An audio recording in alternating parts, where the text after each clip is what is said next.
इमाम अली अलैहिस्सलाम जी खिदमत में एक शख्स अची चवण लगो, या अली, दोज़ख जो सब खां सख्त तरीन अज़ाब कहिड़ो हूंदो? बस इमाम अली अलैहिस्सलाम फरमायो, ए बंदाए खुदा, दोज़ख जे सख्त तरीन अज़ाबनि में हिकु अज़ाब ही आहे जो इंसान जी अख में हर बाह जा शोला विधा वेंदा ऐं इंसान रड़ियूं कंदो रहंदो। हू चवण लॻो, या अली,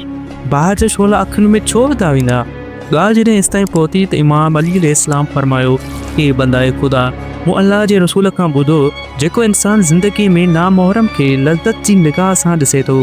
ॿियनि जी औरतुनि खे हवस जी निगाह सां ॾिसे थो, त अहिड़ा इंसान जॾहिं रोज़े महशर में ईंदा त उन्हनि जे कंधनि ते फ़रिश्ता अल्लाह जे दरबार में रड़ियूं करे चवंदा त ए अल्लाह, हीउ इंसान पंहिंजी अखियुनि सां नामोहरम खे लज़्ज़त जी निगाह सां ॾिसंदो हो, ॿियनि औरतुनि जी इज़त न कंदो हो, ऐं ईअं ई उन्हनि जी सज़ा इहा रखी वेंदी त हमेशह हुननि जी अखियुनि में उहे बाह जा शोला विधा वेंदा जेके ज़मीन जी बाह खां 70,000 दफ़ा तकलीफ़ वारा आहिनि। ऐं ईअं ई उहे नामोहरम खे ॾिसण वारा रड़ियूं कंदा रहंदा, रोंदा रहंदा ऐं अफ़सोस कंदा रहंदा त काश मां ज़िंदगी में औरतुनि जी इज़त कयां हा, नामोहरम खे ख़राब नज़रुनि सां न ॾिसां हा।